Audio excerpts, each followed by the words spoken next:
Howdy folks, I have come into the aviary in Hong Kong that's finally open. It was closed all of last year to do a little test with the 400-2.8 with TC. I was recently traveling through Bhutan with this, and it's so busy on those trips. You're just shooting all day, backing up at night, that kind of thing.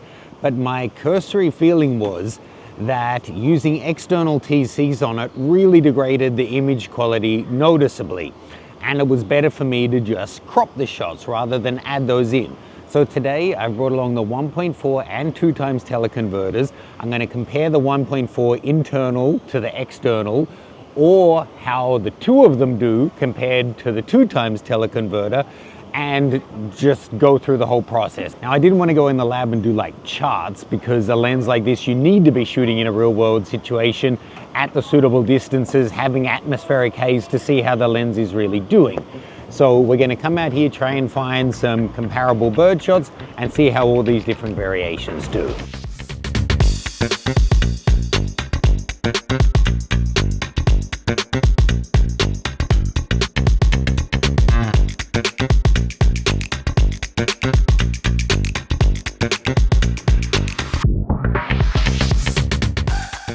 If you like being outdoors but are more into portraiture than birds, check out my brand new post-apocalyptic portrait shoot shot in the Nevada desert with Steph and a whole bunch of local models. We take you to some great abandoned buildings out in the desert, as well as shooting in a dry lake and a cool location in the suburbs. We show you how to use available light and whatever's there on the scene to get great images, as well as using fill flash, and we show you how to use smoke grenades to get really dramatic effects. This program is a true start to finish. You join me for the entire planning process and pre-production from weeks out all the way through to the entire shooting process and the photo editing. You also get 12 raw files and editing presets. You can check it out now. Link is in my link tree in the description below.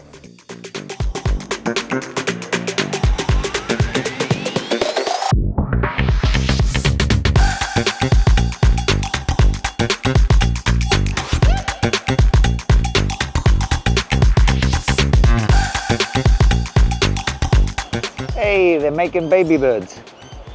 And now they're fighting. Oh, cute. Oh, they're kissing.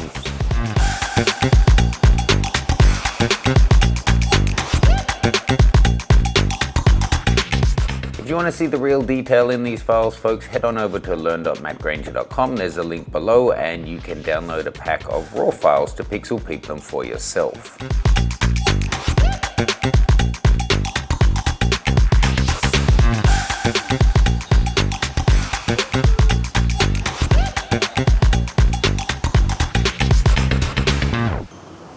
Okay, so our little buddy here with the fancy hairdo is our best subject for the day, evidenced by the crowd of people. He's basically not going anywhere, so this is a great opportunity to shoot all the different combinations, internal and external TCs. He's also in decent light and he's not moving much, so I can slow my shutter speed down, get a decent ISO and get some really comparable test shots here.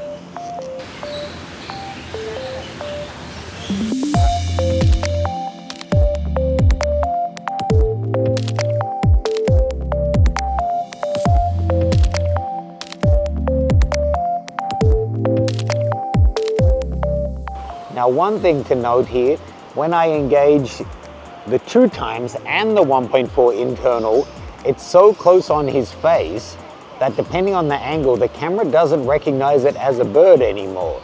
And it's just kind of picking up something on the face, not necessarily the eye, depending on the angle of the face. Once you zoom out and it sees the neck and the head, then it goes straight to the eye.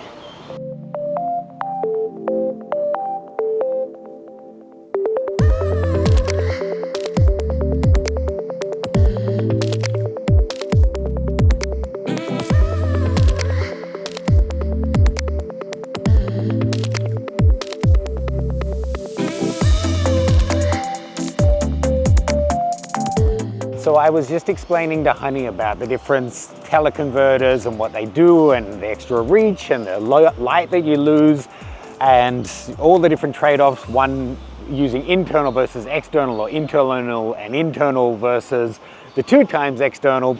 And she said it sounds all very zen, like an existential type question. And I said to her, yeah, well, all paths lead to death. But I think actually the photographer takeaway is all paths lead to image degradation. Maybe if you just want to enjoy your photography, using it just as is and then doing whatever cropping it later is the way to go. You're not then stopping, changing adapters, blah, blah, blah all the time. And if you are fortunate to use this lens, then you have the built-in one that you can just flick on without interrupting your shooting process.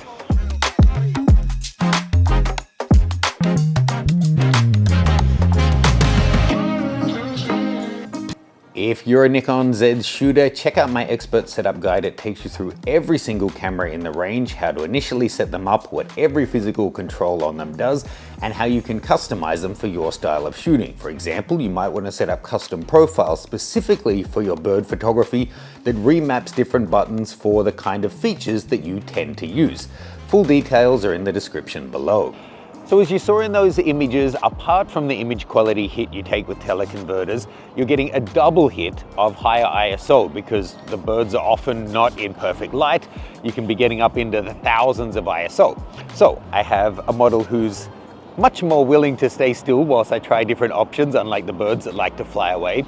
And we can choose some appropriate pools of light that will let us get a nice low ISO and some really comparable shots. So let's again do maybe 2 different scenarios with each of the different combos of teleconverters and see how the image quality differs.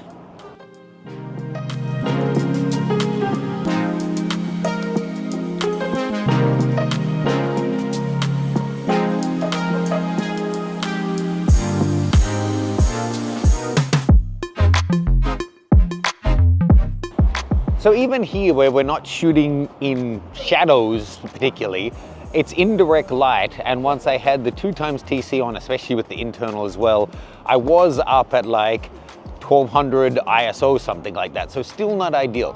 So maybe let's head over there where we can find a little beam of direct light and we can get it as bright as possible. Now, take a step and a small step in. Yeah, that should be good.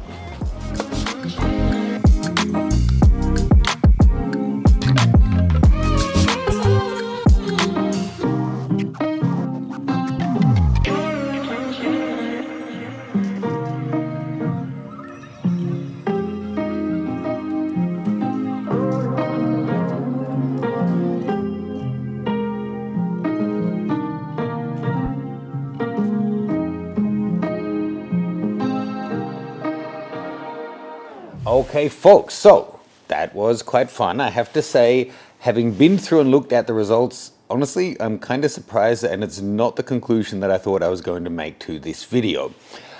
Let's first take a look at the images. So I've sorted them by what they were shot on and chosen out what were the better versions. And it's quite handy that the lens does report, so you can see here, if it's just the lens with no external TC up the top here, that's the lens. And then you've got 2 focal lengths. So at 400mm, that means I didn't have the internal TC on. At 560, I did. Next up, we have the lens plus the external 1.4. So the 560 is using the external, but not the internal. 784 is using internal and external. Going to using the external 2 times, we've got 800mm, and then if I also engage the 1.4 internal, it becomes 1120. Now the most comparable shot between these that, had the least variation is the final shot with Honey, where I had the best light as well. So let's go in now. This is the 400 with no TCs, wide open there. It's performing beautifully, so much detail to play with. Going and using the internal 1.4. Now this one I know performs fantastically well. You can see if you put them side by side, it's not as good, but it's still really good. It really does come down to the lens that you're using and the TC. So first of all, you can get good or bad editions of TCs. It's just a fact from any manufacturer. I've used some that are amazing, others that aren't so good, some that are good on some lenses and not so good on others. It does depend on the combo. The 400 is so good to start with that degrading it a little bit using a TC, as we can see here, still looks quite good, but don't be fooled, it is still degrading it to some degree. Having a look at it with the external TC at 560, so that's using just the external TC, no internal. You can see it's looking just as good pretty much as the internal. If we look at 784mm, that means we're using the internal and the external TC. And again, whilst the strike rate may have been a little lower, not every shot is as sharp as this, we still got some that are looking fantastic. I'll speed this up because I think you're getting the general gist of it. Using the external 2x teleconverter, so here we are at f8, it's not as good. Definitely some softness coming in there, no question about it. Here's another one that did noticeably better. So again, the longer you're getting, the more chance that you need to get a couple of shots to make sure you have one pin sharp. Going all the way to 1120. Now you can see the white balance went off for some reason here, but still pretty good detail. But there is something else going on in here that's affecting the colors and the small detail. And that's that this one, even in that good light, is at 5/60th ISO, and that's 1120mm at 1/125th of a second. If I was shooting a bird or something, I would probably be at a 1600th of a second, and then that's going to mean like a 5000 6000th ISO. And I think that's really the takeaway here. Well, there's a couple of things. First of all, as I said, every TC is going to degrade your images, but those particular TCs didn't degrade that particular lens too much, and I would be happy with the results. I did, however, notice on the road that my strike rate was lower using the external TCs, and that's for two reasons. And this is not a criticism of the TC, it's just how physics and light works, but it's something you really need to keep in mind. What makes for a great sharp image with beautiful color, loads of detail, good contrast, all of that kind of thing? You want to eliminate flare, you want good light, you want an appropriate shutter speed for your subject and focal length, and you want to keep your ISO absolutely as low as possible. So as soon as we put on a 2x teleconverter, we're losing 2 stops of light. Now, in some situations, like if you're shooting in a bright sunny day, going from ISO 100 to 400, not a huge deal. But if you're, say, shooting macaques under a rainforest cover and you're starting out at ISO 3200, well, going up to 64, 12,800, that absolutely is going to reduce the quality in your images.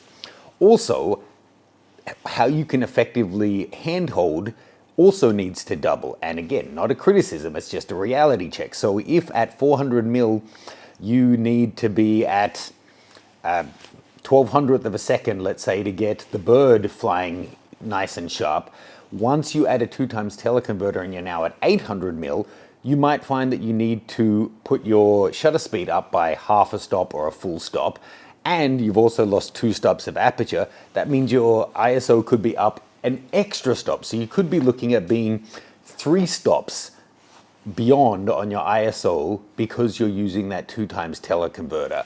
And those aspects, the potential of getting shake if you don't speed up your shutter speed and the higher ISO, both do degrade your image. And that's irrelevant. That doesn't matter what lens you're using, doesn't matter what TC you're using, doesn't matter what camera you're using. Higher ISO is going to degrade your tonal range, your color depth, your sharpness. Everything suffers as you go up through the ISO, period.